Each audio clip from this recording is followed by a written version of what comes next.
Nearly 2 weeks into the war, the Ukrainian president is rallying his people in the face of increasingly dire threats.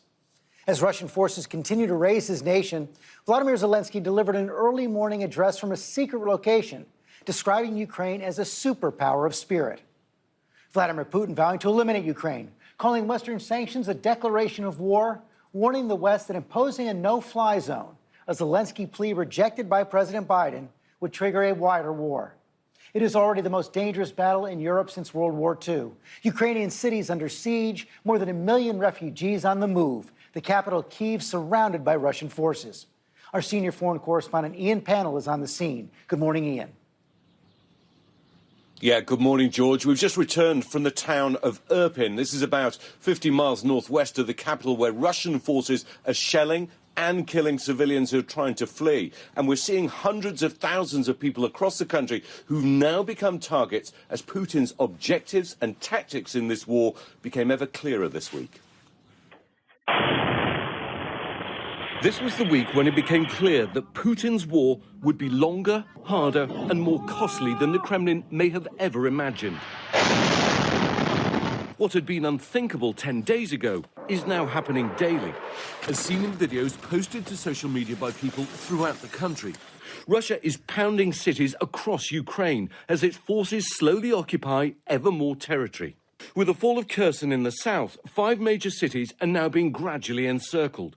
And the Russians switching tactics. If the first phase was largely military targets, this week saw shelling of civilian sites, including residential buildings, using heavy artillery and missile strikes indiscriminately. Homes levelled, government buildings shelled, oil depots hit, a TV tower struck, and schools razed to the ground. Even Europe's largest nuclear power plant being caught in the battle. And in much of the country, the wail of air raid sirens has become ubiquitous, as many Ukrainians eke out a subterranean existence. These air raids are going off around the city every half an hour or so. We're just heading down into a metro station where a lot of residents are now living and spending the night. Russia's thought to have hoped that its shock and awe attack in the first days of the invasion would lead to a quick capitulation. The opposite has happened. Putin's forces have met ferocious Ukrainian resistance, inflicting painful casualties on the Russians, who now admit to a rising number of war dead. Columns of Russian armour have been destroyed. Others simply abandoned, short of fuel and supplies. And in a sign of the slow pace of their advance, a huge Russian convoy that was bearing down on Kyiv last Sunday has barely moved since.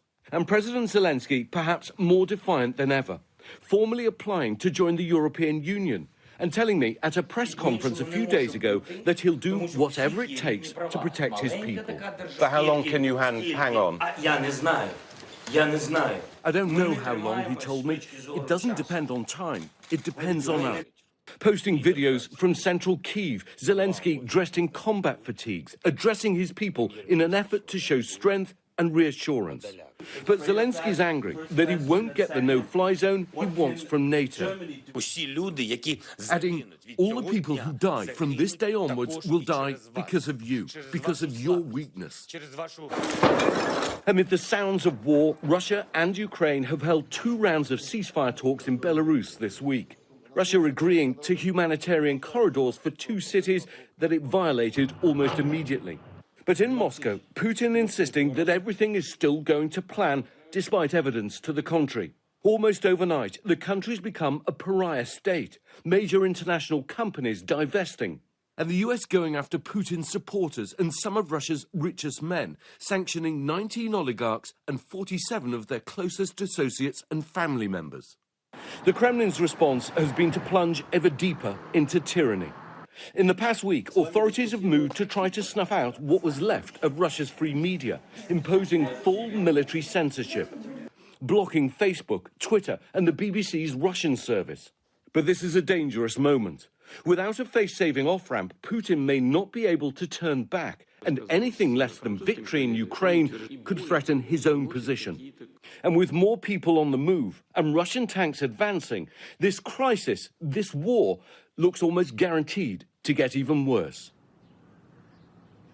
George, I've seen this playbook firsthand in Syria, in the city of Aleppo, where Putin's forces unleashed this mass bombardment of civilian areas to drive out the population before land forces then move in to try and seize control. I think the biggest difference here, though, is the size and strength of the resistance. President Zelensky speaking again just over an hour ago, again asking for a no-fly zone, and if that can't be provided, asking for fighter jets. It still feels, though, like we're in the very early stages of this war.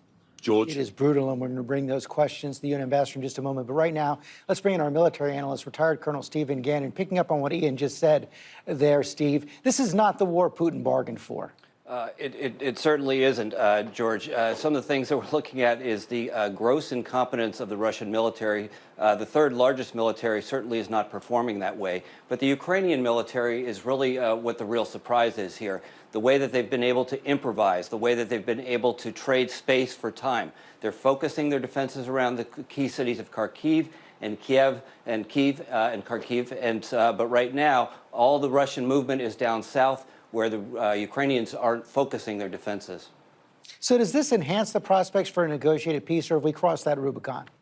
I think at this point it's going to have to be a negotiated peace, George. The Russians cannot achieve their political goal. Putin cannot achieve his political goal. One military analyst is saying that within 3 weeks the Russian military will be exhausted. The economy might not be much better, but the way that this battlefield looks right now, Mr. Putin cannot accept this. He cannot look for a settlement here because this map is a humiliation.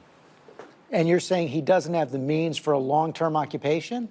He doesn't have the troops. He would have to probably double or triple the number of troops that he has in Ukraine right now.